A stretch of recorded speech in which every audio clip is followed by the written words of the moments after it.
All right. In this talk, we're going to try to get back on topic. And Mercury is retrograde. And that means it's a very good time for review to get back on topic. And it will be one of those reviews that won't be too much like the original. All right. We've had a little exegesis for about 3 or 4 talks now on the principle of action, which most people know as cause and consequence, or action and reaction. In general, we're talking about spiritual cosmology. And cosmology is the study of how things get done. And in the past, we've noted that the cycle is the primary form and tool for spiritual cosmology. So we studied cycles, and we began with the cycle of introversion and extroversion. And that's the cycle of the spirit taking in experience from the external world, which is introverting, and the spirit digests it and processes it and comes to judgment. The spirit makes intuitive judgment, often based on experience, and then it acts or it doesn't act according to the judgment. And then actions proceed from the spirit outward into the external world. Now, this cycle is active continuously throughout our life. In fact, several streams of introversion and extroversion may be going on simultaneously. A person might be playing ping pong and judging the ball and the spin and all of that, and acting at the same time with seamless activity.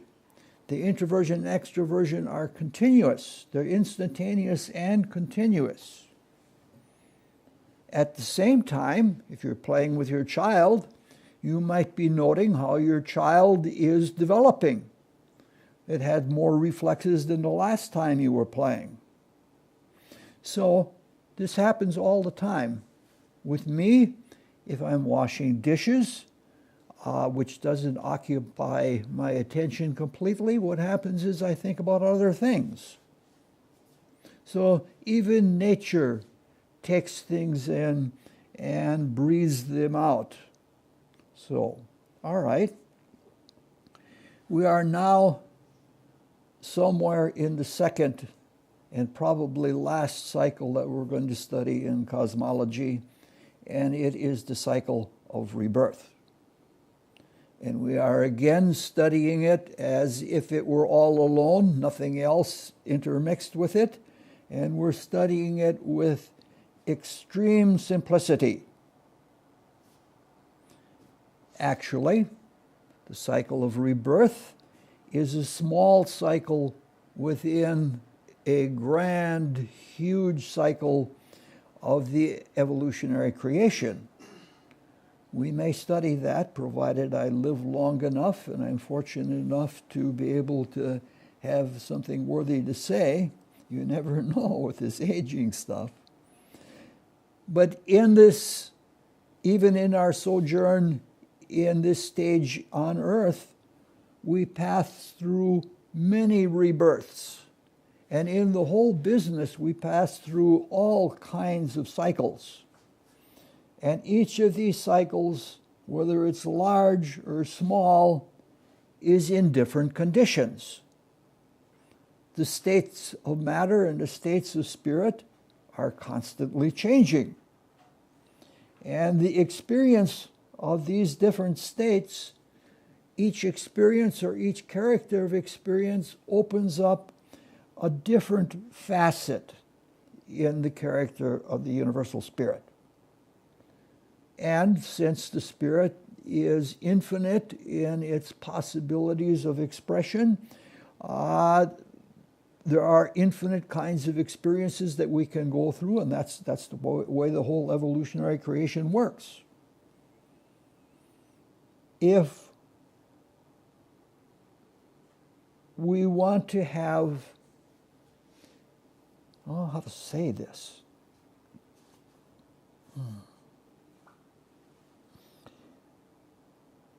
If we want to have a consciousness of the eternal, we have to live and act with the eternal in mind.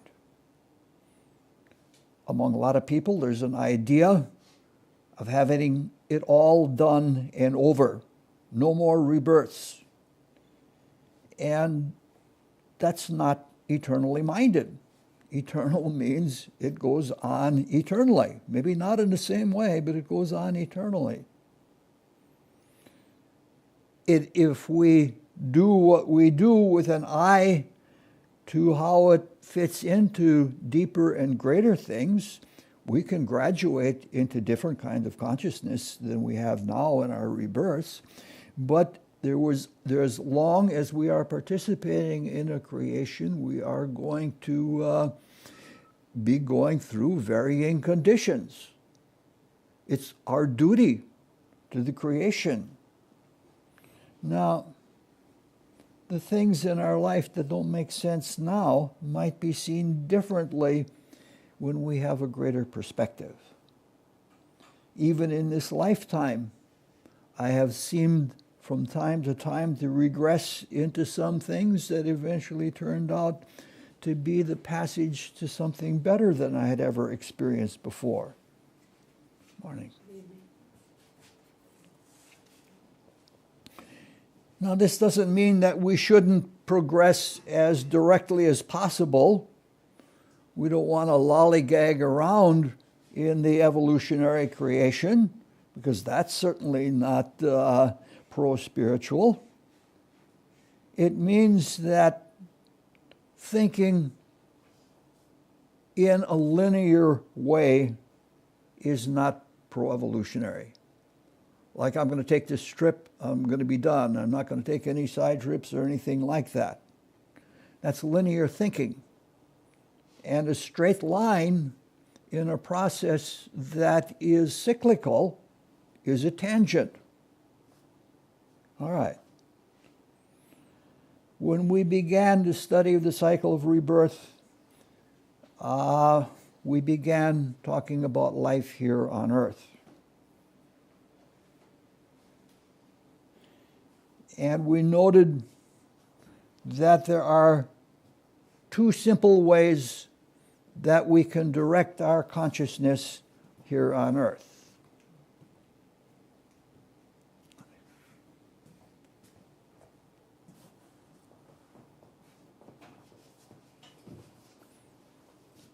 We can direct our consciousness forward, or we can direct our consciousness backward. And each direction that we direct our consciousness has an effect on us. And it even has an effect on the matter in which we work. An infant has no past. It can only look forward. And it has progressive goals.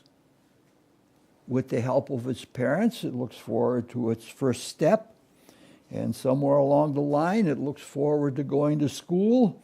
And somewhere along the line, to having a partner or having success in a profession or something like that. And by applying ourselves to the things that we look forward to, it takes us deeper into responsibility. If you have a partner, you're responsible to that partner. They're as much you as you are, almost. So, looking forward even has the characteristic of hardening our bodies. The bones of a baby are rubbery. As we get older, we become brittle and our skin becomes cracky and all of those kinds of things. Somewhere in life, usually with the birth of children and watching them go through things that we have long forgotten, we begin looking back. I didn't have children, and it happened to me even without children. And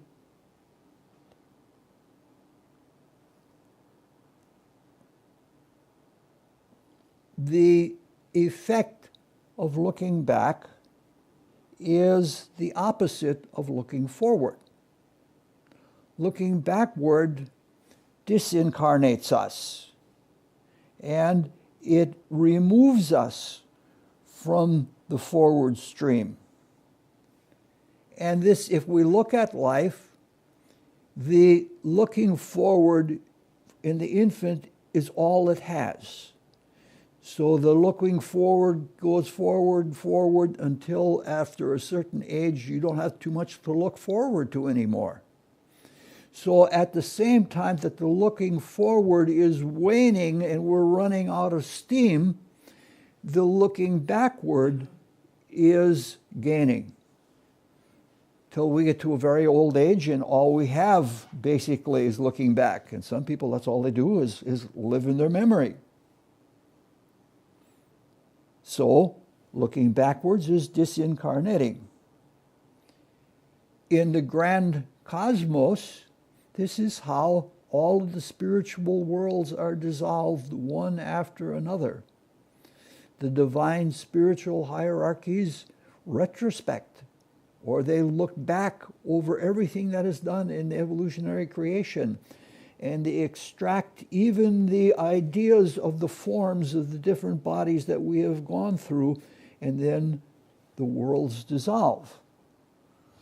So it's like saying that the universal spirit disincarnates using the same principle as we do in our lives. So it's not only disincarnating, it is dematerializing it. Now, if we have a standard case, which we rarely have, the will to live gets spent. And we can't go forward anymore, and that's what is called death. And at death, the archetype, which is a creative thought form,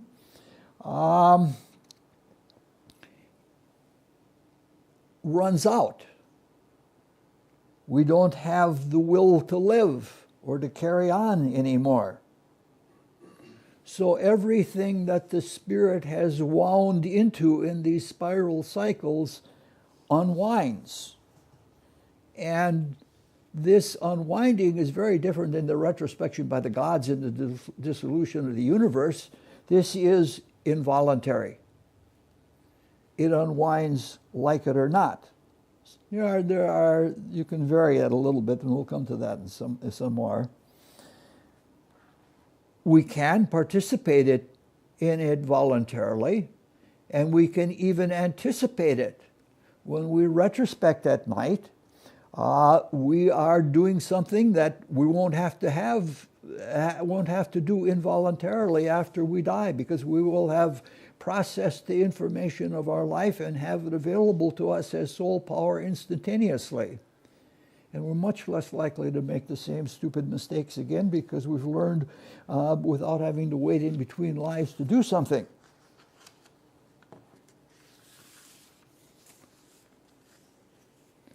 Now, if we abstract the principle in this, and if we ponder it, some of the implications of it are surprising to a lot of spiritual aspirants. Many of us who aspire to higher world consciousness practice either concentration or pictorial imagination or focused observation, or all of the above. Now, if we look at this principle, all of these things are likely to have the opposite of the desired effect unless we are aware of it and can sidestep it. Now, if we picture something and we picture it well, it's going to become. And when it becomes, that's the same thing as the looking forward, and that binds us into responsibility, and it binds us deeper into manifestation. It's not taking us into the spiritual worlds we want.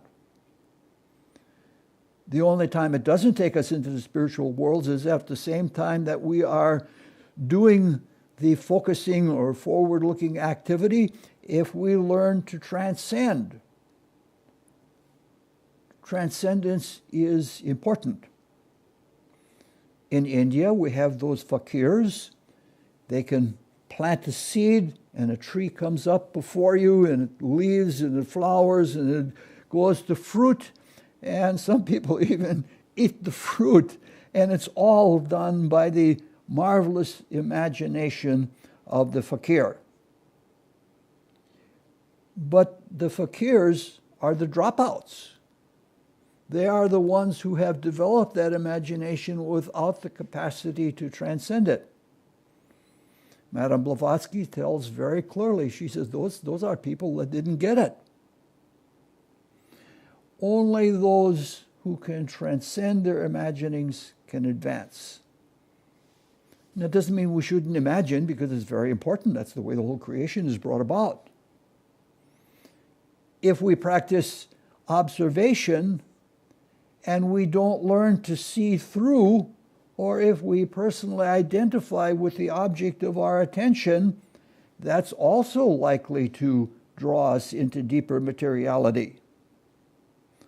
However, if you practice observation in such a way that you see the object of your attention in yourself, much in the same way that people look in nature and have inventions inside of themselves, that is successful in spiritual development. That's the way you learn to see through things. So it seems quasi-paradoxical, but one proceeds inward and upward most swiftly by retrospection. As we said earlier, that's how the whole cosmos is dissolved and dematerialized.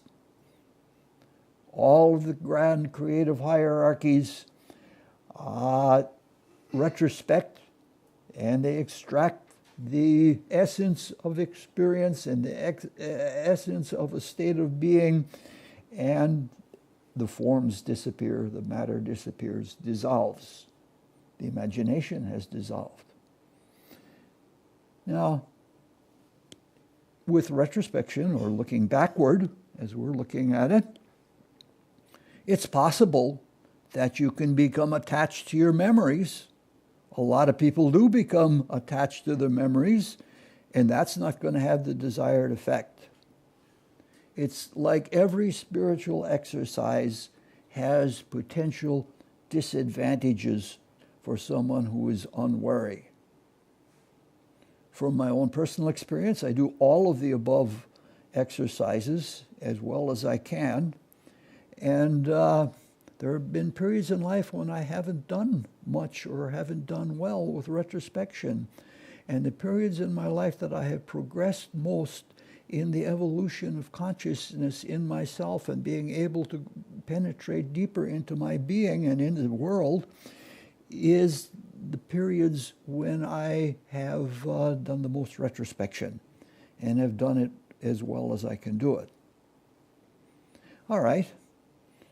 After that, we spent the next several talks discussing the viewing of the images in the vital body that are released at death, which some call the etheric panorama. We talked about various kinds of memory and the physical and spiritual effects on our inner bodies of going through this process. And we talked especially about the importance of this time. Nothing should be lost, and that if things are lost, the experience has been for naught. And as I go on in life, I don't want any of my life to have been a waste.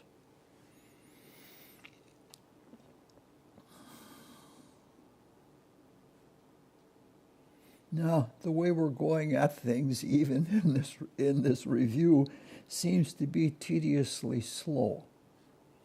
But I don't think that way, and I don't feel that way. I think the more we can get into these things in such a way that we know what happens and how it happens and why it happens, we can get much more out of it.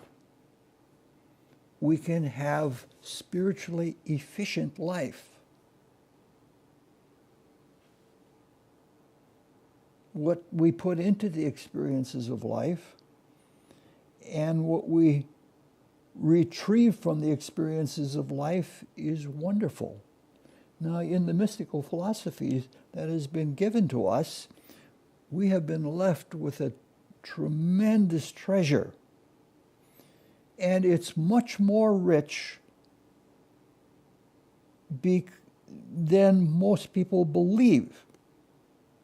We are admonished by those who have gone before us that what they have given to us is only the surface. And we are admonished to study more and more deeply, even if it's slow and tedious, to go into these things and get beyond the surface of them. Among students of mysticism, there's often a clamoring for new information, as if novelty were some kind of spiritual panacea or something like that. At the same time that people are clamoring, very, very few are digging out the occult material, the hidden material in what has already been given. We've been given something wonderful, and we just take it for granted because it seems intuitively true. We don't look into it to see that there's much, much more than that. To me, that seems like a lazy ingratitude. It's something like asking for dinner when you haven't even finished your breakfast yet. All right, that's the end of the sermon. I have to have at least one sermon every night. After that, we spent several talks on the central and lower regions of the desire world after death. We spoke most about what is called the centermost region of the desire world, the region of feeling. It isn't necessarily geometrically the centermost. It is centermost in terms of importance and in terms of the origin of activity in the desire world.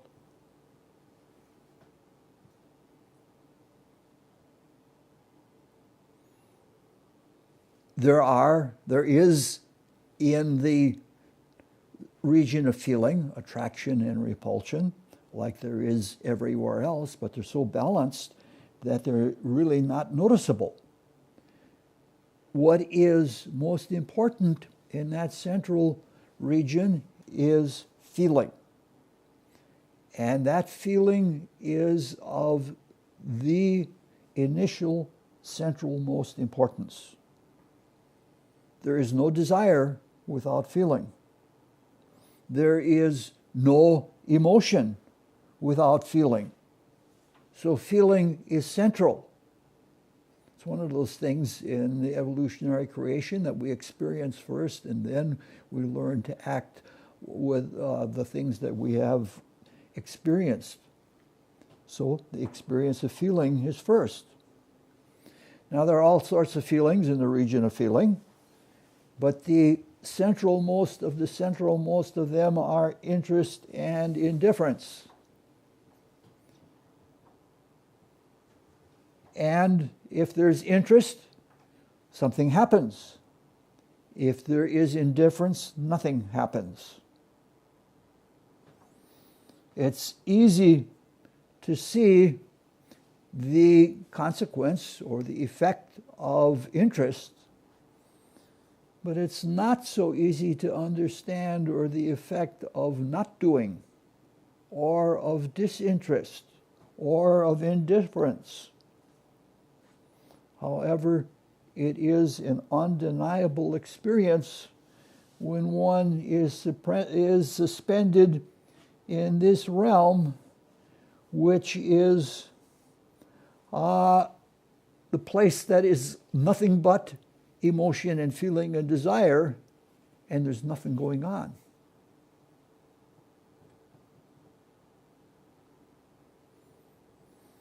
It is brought to our attention by a different realization of time.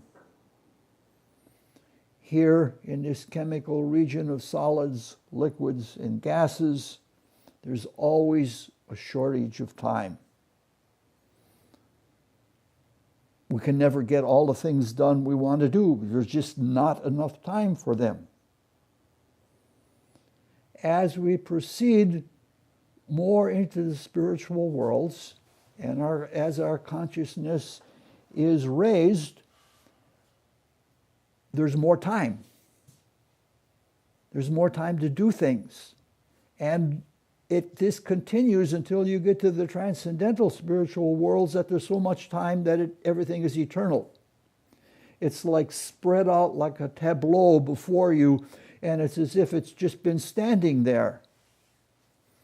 I mentioned this once in a talk in Detroit, and a friend of mine, I don't think is with us any longer, told me that he thought that this was one of the truest things he had ever encountered. He used to be a policeman in Detroit, and he was in the process of nabbing some drug dealers, and he charges into an alley, and there are 3 people in that alley, and they're armed. And he said, my consciousness was raised so fast that it was like everything was standing still. You know, like they do at the end of the movie where they slow things down and everybody's moving in slow motion? He says, that is what it was like when my consciousness went into that overdrive high gear. There was enough time, he said, I knew which one I had to take out first. And which, so that's a simple example. So, after death, in the desire world, if a person has been indifferent, disinterested, they're suspended in this extremely long duration time, so that, how do you say it? They're in a state that's worse than boredom. Like nothing's going to happen or nothing is happening. Some call this state the borderland. And when we talked about this the first time, we talked about it as what some people believe limbo is. There are different names for it in different religions and different periods in history, but I don't want to do a course in comparative mysticism, so we'll just leave it at that. After that, we next looked at purgatory, which is in the lower 3 regions of the desire world. And in those regions, it is where the force of repulsion due to assertion is strong. In fact, it's the only regions in which that force is active. Now, purgatory is one of those terms that is both good and bad. It's good because it describes what happens. The spirit is purged of its repulsive desires. They get neutralized in a re-experience of them. It's a re-feeling that is different than the first type, and it's a neutralization re-feeling. When this happens, the repulsion that is experienced It's not a matter of judgment. It isn't according to some sort of standard or anything like that. The realization is that this is the reality. This is what we did, and when it comes back at us, this is what we experience. That's how neutralization takes place. When the will to live has run out and we re-experience our desires according to the laws of the desire world, it's analogous to the way we re-experience things in the physical world. When we let go, we do things that have been held in abeyance. This is something psychologists know, especially the psychotherapists who do talk therapy. Things in the desire body, though they wouldn't use those words, things in the desire body live and they live on. So that there are a lot of things that we keep beneath the surface. And we do that with the same will that we have the will to live. But when that lets go, they come back at us. Because, action has a reaction to it, and we can stave it off for a while, but we can't do that forever. So what we do is we refill them. And when we do that, we use the word re, the prefix re, much the way we use it in reset. Like we reset and set things back to zero. Now, everything we experience is in us, and there is no social judgment. What is, and reality is plenty enough on its own. We don't need to have experienced more than we did in the first place. So this is a very perfect teaching tool, and it's built right into the nature of it. You might say that the creation is I don't want to pass on that. Purgatory is a bad term in that term has a history, and it is a history that is not very pretty. Religious purgatory is judgmental. Religious purgatory is associated with donating to a religion or a representative of a religion to help the person, the loved one, out of purgatory, which is material orientation. There's nothing spiritual about that. They do the same thing for limbo.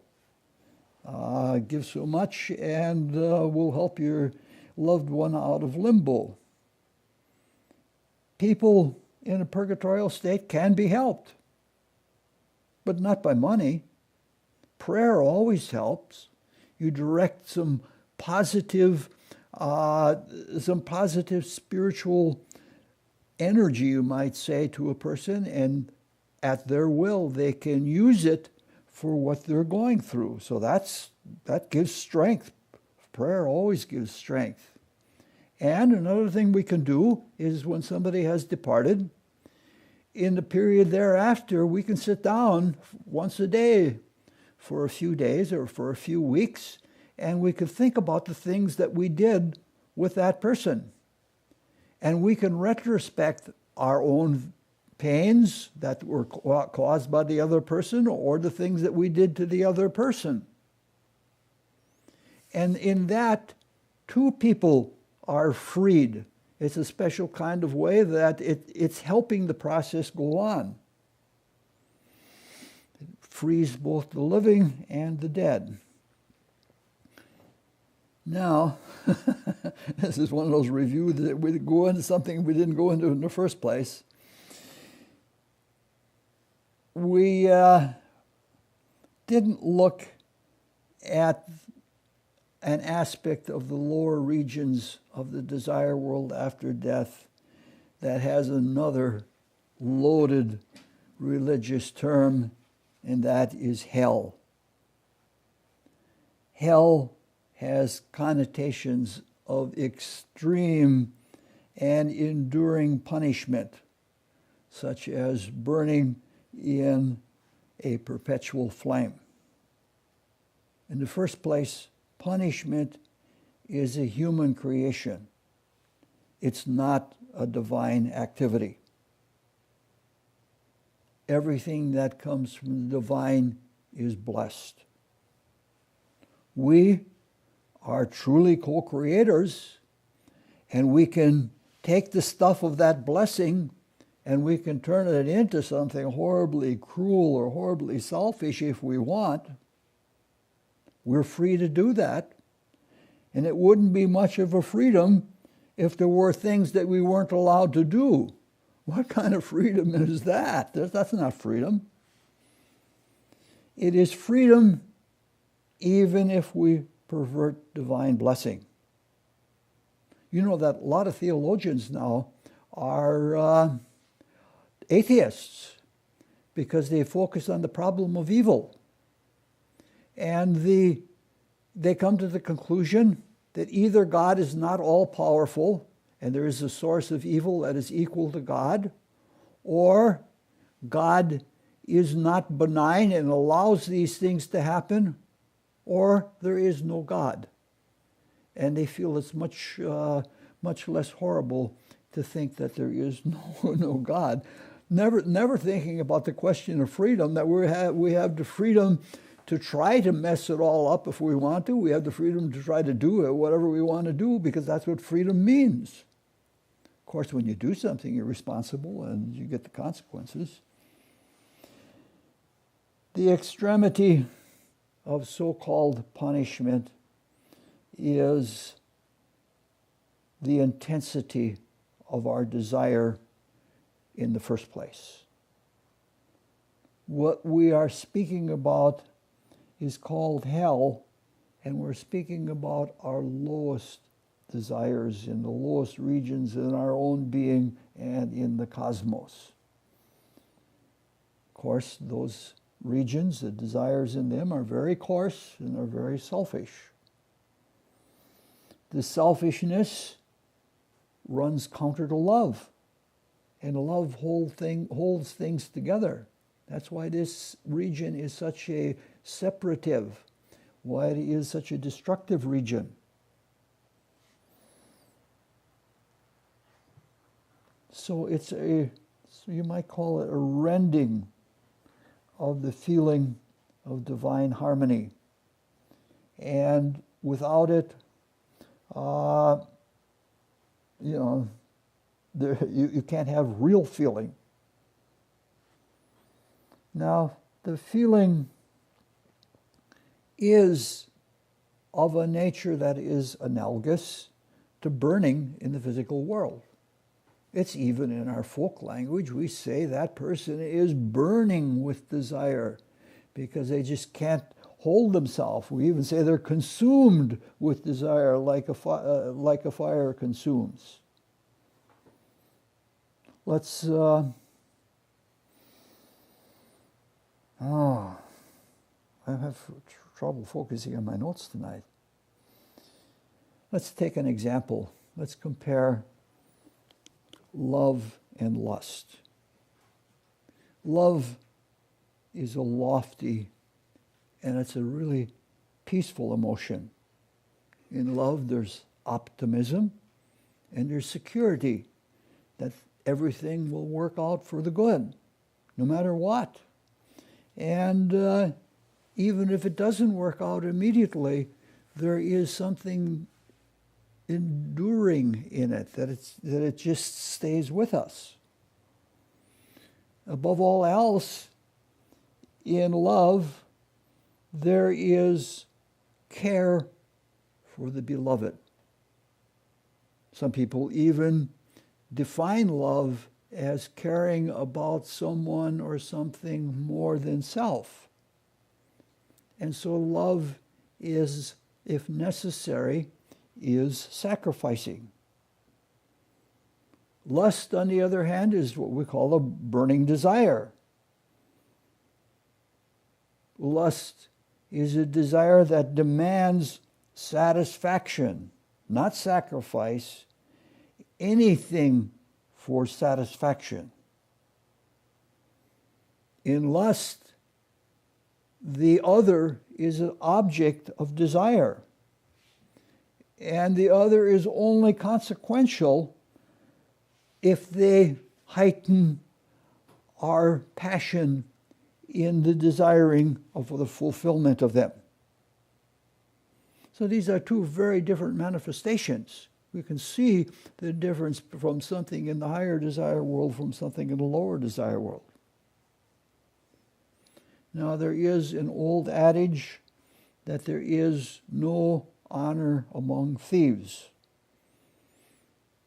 This means that the repulsive force in the desire world will eventually deteriorate any alliance that is formed out of selfishness. That is what is done in the lower desire world. Even forms that develop in the higher desire world when they are outlived, like old religious forms, when they are outlived, those forms, I can't say gravitate, but they make their way in being anachronistic to the lower desire world, and there they are disintegrated. Though sometimes nasty spirits try to inhabit those old religions, and that's where a lot of demonism and things like that comes about, but I don't want to go into that.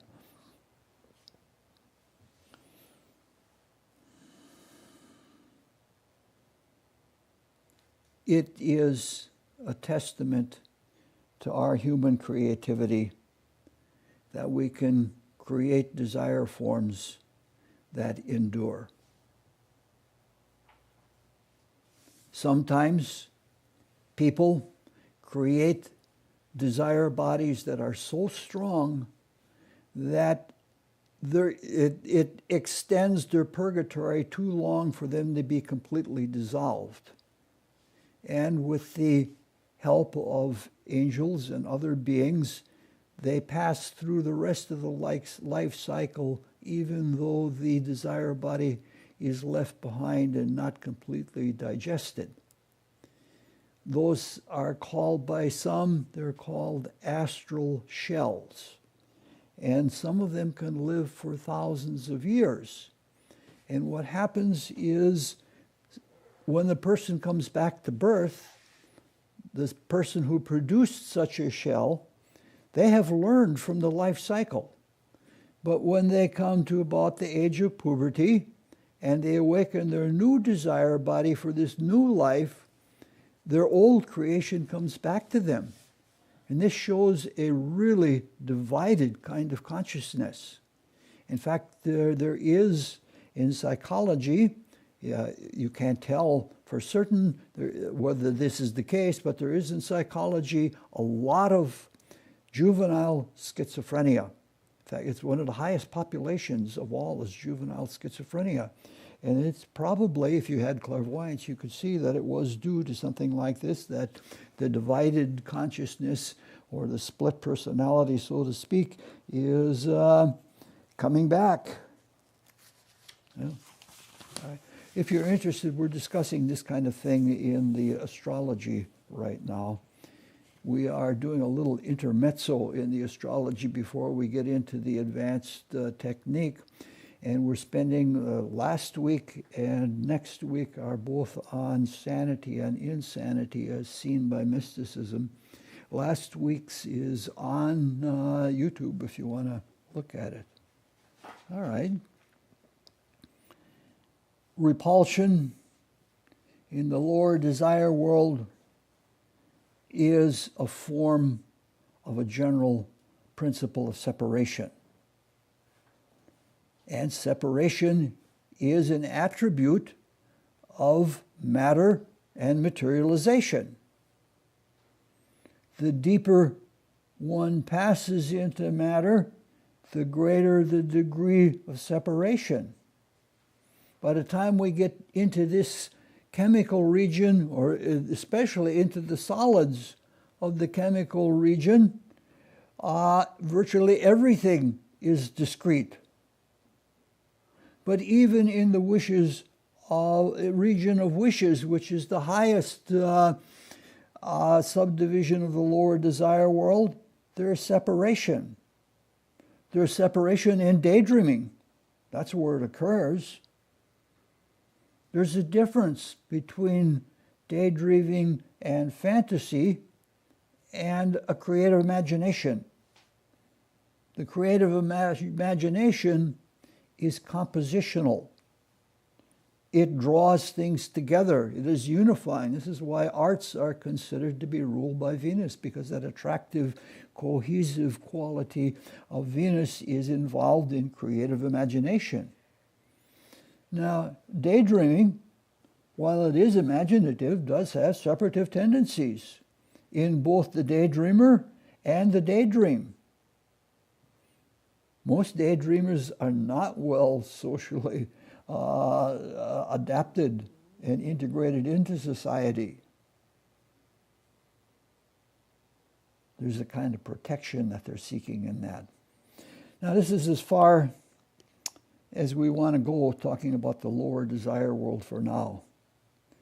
There is danger in doing too much of it, because in order for there to be the intense interest, the intense desire in those selfish desires that have that long duration, there has to be an intense interest. And this means that that interest attracts us, and we're drawn into it if we're not careful. There's an experience that you can go through to understand the attractive quality of interest. In the Memorial Library down on campus, they have study rooms. And they're just long, quiet rooms with tables with students studying. You just walk down the aisle between the tables, and you can tell who is really studying and who isn't.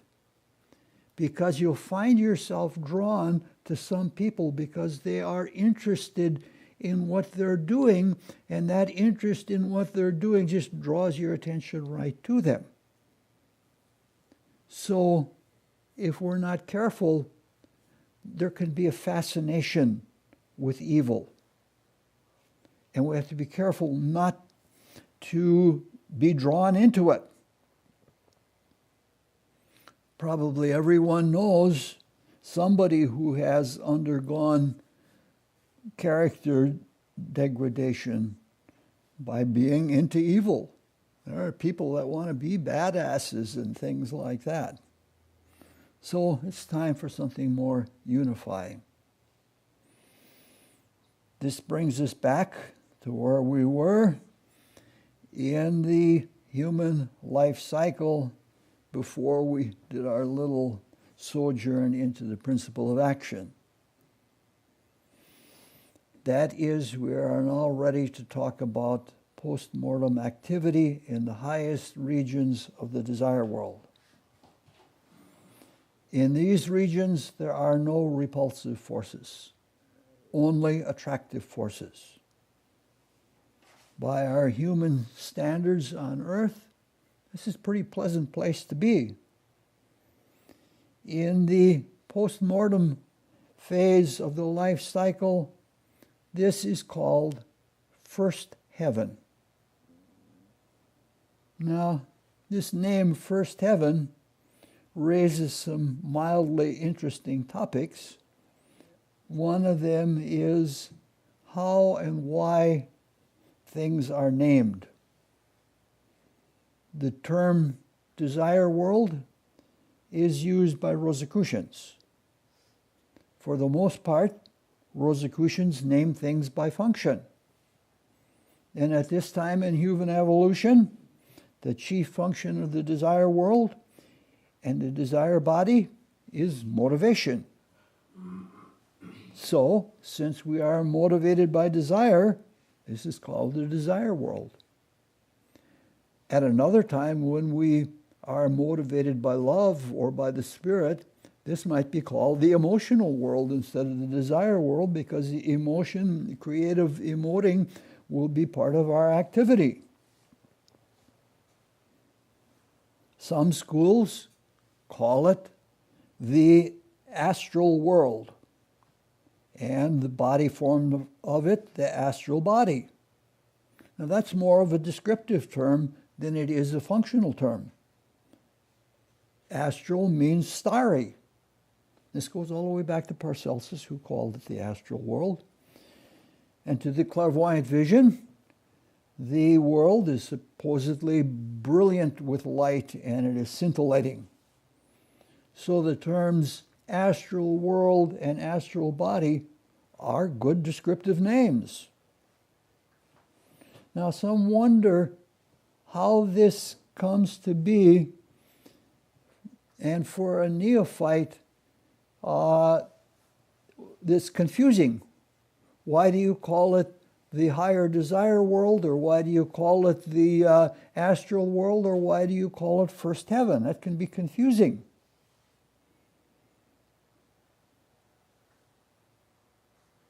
It's actually meant to be clarifying. And historically, it is very widespread. In Indian mysticism, one divinity, which is one power in the world, may have many names. Once a friend gave to me a book called The 1,000 Names of the Goddess. It was quite beautiful. And in the Western world, we have the Elder Edda. And the Elder Edda is a book of poetry and of poetics. And it's all about Norse mythology. It has many, many names of gods and goddesses in it. And I'm slowly reading it. I only every now and then do I read it. But it's, wow, it's just amazing to me the different descriptive names they have for the different gods. And it just causes you to see how simple-minded we are in looking at one thing in one way. And as we said earlier, the Spirit is not like that. The Spirit has many, many facets, and each of the worlds has many, many facets. In this materialistic, earthbound society that we are in, there is a mania for having one word for one thing. And that may be fine for material things, but it's not what the Spirit is like. To borrow a phrase, the Spirit is a many-splendored thing. And if we are not experiencing the Spirit in very different ways continuously, we're probably not tuned into the Spirit. This is one of those magnificent paradoxes that you run into in spiritual things, and that is that the universal Spirit is singular, but at the same time it is manifold, almost beyond comprehension. When we call something first heaven, that seems to imply that there is more than one heaven. And in Western mysticism, indeed there are. In Western mysticism, there is second heaven, which is the post-mortem activity in the region of concrete thought. And there is third heaven, which is the post-mortem experience in the region of, in the abstract subdivision of the world of thought. We can carry this out even further. If what we're saying is so, then life spirit would be fifth heaven, and divine spirit would be sixth heaven, and virgin spirit would be sixth heaven, and life spirit would be fourth, and divine spirit fifth, and seventh heaven would be the world of God. And in literature and in folk languages, there are many references to seventh heaven as the highest heaven. So there is some kind of, at least a rumor of the nature of the spiritual worlds about heavens. Now, I don't know where this terminology has come from. It's been around for a long, long time. If you look at Paul talking about his experience of Christ, he said, I was in third heaven, meaning to say he was in the region of ideational thought, which is as close as you can come to life spirit without being in life spirit, and seeing Christ in as Christ is in life spirit is what that experience was all about. On the other hand, Paul didn't even know whether he was in the physical body or not. He said, I knew a man above so many years ago that whether in the body or not, I know not. And he goes on to talk about third heaven. That's about as far as I want to go this time. We'll begin here next time and try to get into something a little bit more substantial. Are there any questions? What was the sixth heaven? Sixth heaven would be a region of Virgin Spirit. Thank you. Or the world of Virgin Spirit. Scott, got a ton of questions that you're not going to ask over the internet? Yes. Retrospection and regeneration, are they related? You talked about crystallizing and Yes. dissolving. Yes. And Yes, retrospection does have a redevelopment of youth, but psychologically it's actually a maturing process. A lot of people learn their lessons by very harsh experiences, but if you retrospect them and don't just fight against it all, there's a maturing process, which is different than aging and which is different than regeneration. okay. Yeah. Yes. You were mentioning that if you want to help a loved one who's in limbo, you can retrospect experiences with them. Yes. Would that be retrospection where you actually go in reverse of a particular... No, it wouldn't have to be in reverse. Just if there were episodes, like if you, Sure. if they had done something to you that was exceedingly painful to you, and you can say, when you can say to them honestly, this is how I felt, but I forgive you. That action goes to that person. There's a transaction. Sometimes you even meet the person in dreams or something like that, and then that is a very freeing quality to the individual. And Both how long people. do people spend in limbo in general? What? How long are people in limbo? Years or centuries? It isn't a question of time as we have it here. It's more like time as it is there. You know, sometimes time lags even here in a psychological way. I don't know, and I have never read any report from anybody reliable about the length of time that a person would be in a limbo-like state.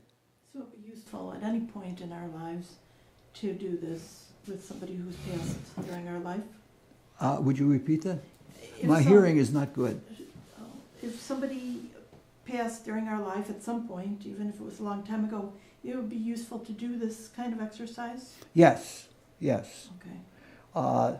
The claim is that normally the activity in the lower desire world and limbo is usually over in about a third of the length of the time as when they were alive. So like if somebody lived to be 70 with 25 years or something like that, it would be over. It all depends on the individual.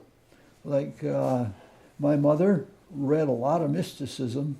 I had led a wayward life, and what happened was when I had a mystical experience and got into this way of living and changed my life substantially, she wanted anything that could change me from what I was to what I became. And so I kept giving her, I gave her the CosmoConception and knowledge of the higher worlds and a whole bunch of things. And she read those things, and she even became a vegetarian.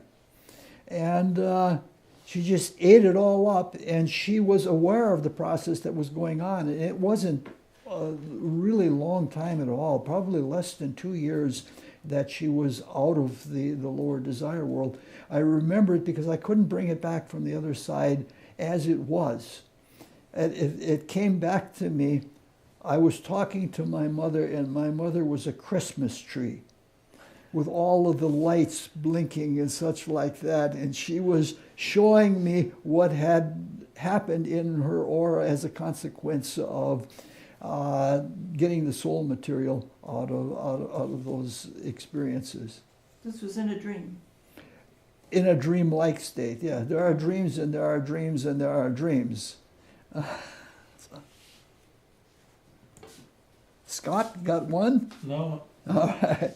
Thank you very much. Thank you, Richard. Oh, it stopped again.